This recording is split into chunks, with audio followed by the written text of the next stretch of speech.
Howdy YouTube, this is WonderMon25. What you're looking at is my Biolite camp stove.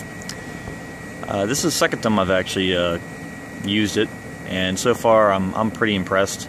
I have yet to use it for the power generation aspect of it, but I do see that the green light is on, and it comes on pretty quick.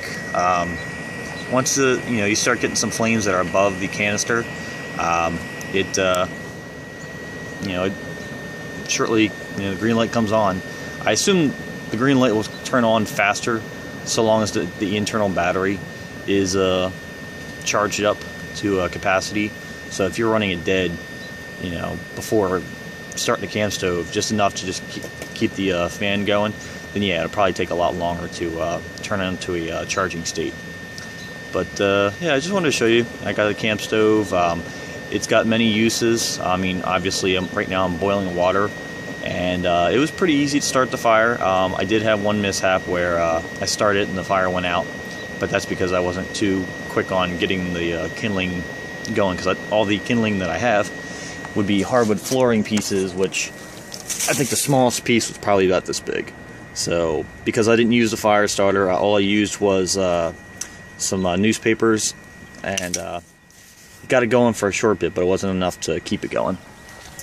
So I just started up again. I also used this guy, and these things are not easy to use. However, it does work.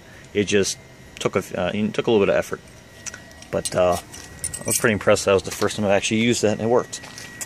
As you can see, I no longer have flames coming out, so more than likely I need to put some more wood in there. So let's put the big guy in there. And I'm boiling hot dogs at the moment. And it's hot.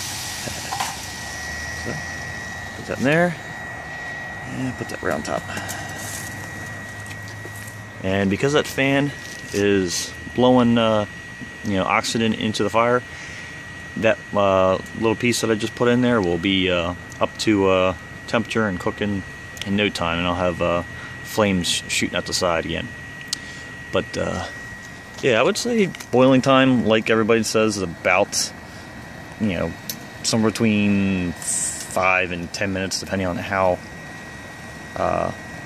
what the temperature of the water is and whatnot. Let me see if I can take that off. I can't seem to do it with one hand. So, hold on just 1 second.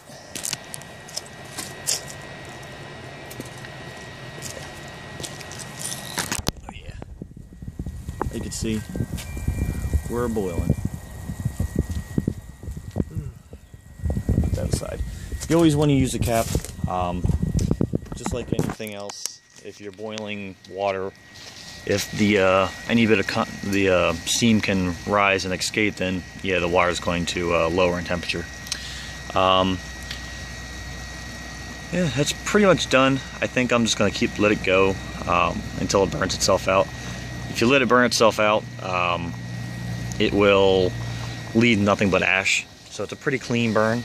Like I said, this is the second time I've used it, and all I had to do was just dump some ash out, and it wasn't a lot either. So just a couple taps and it was good to go. As you can see, there's a little bit of blackness around the pot. Hopefully you can see that. It's not a lot. It's not like, it's really kegged on there. The underside is black. But not on the outside. What else? One thing I did notice, I don't know if it's because the pan was empty when I had the flame going on it. Like I poured the water out and just let it burn. I did see some browning on the inside of the kettle pot, but it was like 2-3 spots, and I don't know if that's like because it's heat tempering itself, because of the fact that it's such a hot temperature and there's no water or anything to cool it down. But that was on the inside of the pan.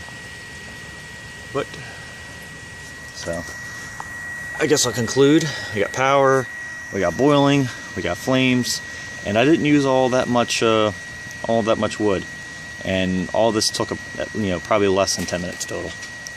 So, and as you can see with the snow, it's at the very least 35 degrees right now. It's warming up from what it was, so the snow is melting, but does a pretty good job.